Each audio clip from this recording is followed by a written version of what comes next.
Hello students, ইতিমধ্যে প্ৰকাশ পাইছে HSLC 2024 ৰ কম্পাৰ্টমেণ্টেল এক্সামৰ ৰুটিনখন। ছাত্ৰ-ছাত্ৰীসকল আজি ভিডিঅ'টোত মই লৈছো তোমালোকৰ মাজলৈ HSLC 2024 ৰ কম্পাৰ্টমেণ্টেল এক্সামৰ ৰুটিনখন এখন দেখিব পাৰিছা তোমালোকে স্ক্ৰীনত। ইয়াতে তোমালোকৰ এক্সাম আৰম্ভ হ'ব 28 মে'ৰ পৰা। ইয়াতে মৰ্নিং শিফট আৰু আফটাৰনুন শিফট দুটা আছে। 28 মে'ত আছে তোমালোকৰ MIL।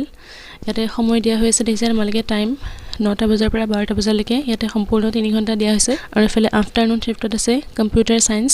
তাৰ নেক্সট মে 29 তাৰিখে আছে জেনাৰেল মেথমেটিক্স। ইয়াতে তোমালোকৰ অনলি ডেসক্ৰিপটিভ পাৰ্ট অনলি বুলি লিখা আছে ব্ৰেকেটত, মানে যিখিনি MCQ কুৱেশ্যন নাহে ইয়াত অকল ডেসক্ৰিপটিভ পাৰ্টখিনিহে আহিব। আৰু ইয়াতে সময় 9টাৰ পৰা 11টালৈকে দিয়া আছে, মানে 2 ঘণ্টা সময় দিছে তোমালোকক। আৰু এফালে আফটাৰনুন শিফটতো আছে, এইখিনি চাই ল'বা কাৰ কি সাবজেক্ট আছে।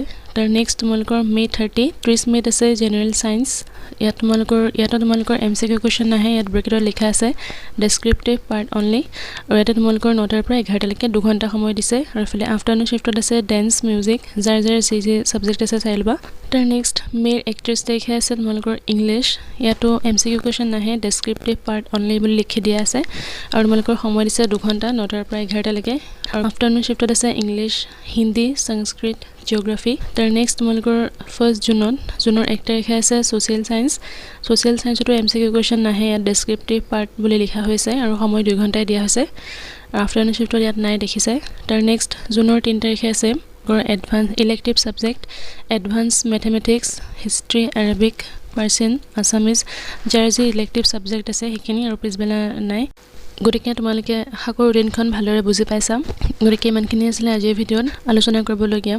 যিসকল ছাত্ৰ-ছাত্ৰী এবাৰ কম্পাৰ্টমেণ্টেল এক্সাম দিব ওলাইছা, আশা কৰোঁ তোমালোকে ভালদৰে প্ৰিপেয়াৰ কৰিছা নিজৰ এক্সামৰ কাৰণে। গতিকে যদি কোনোবা ষ্টুডেণ্টে মোৰ চেনেলটো আজি প্ৰথমবাৰৰ বাবে ভিজিট কৰিছা, তেতিয়াহ'লে লাইক, শ্বেয়াৰ, ছাবস্ক্ৰাইব কৰিবলৈ নাপাহৰিবা। আৰু কাষতে থকা বেল আইকনটো হিট কৰি দিবা, যাতে আহিবলগীয়া নেক্সট ইনফৰ্মেটিভ ভিডিঅ'সমূহৰ নটিফিকেশ্যন তোমালোকে অতি সহজতে আৰু সোনকালে পাই যোৱা। গতিকে ইমানখিনি আছিলে, পুনৰ লগ পাম অন্য এটা নতুন ভিডিঅ'ত। আজি ভিডিঅ'টো চোৱাৰ বাবে ধন্যবাদ।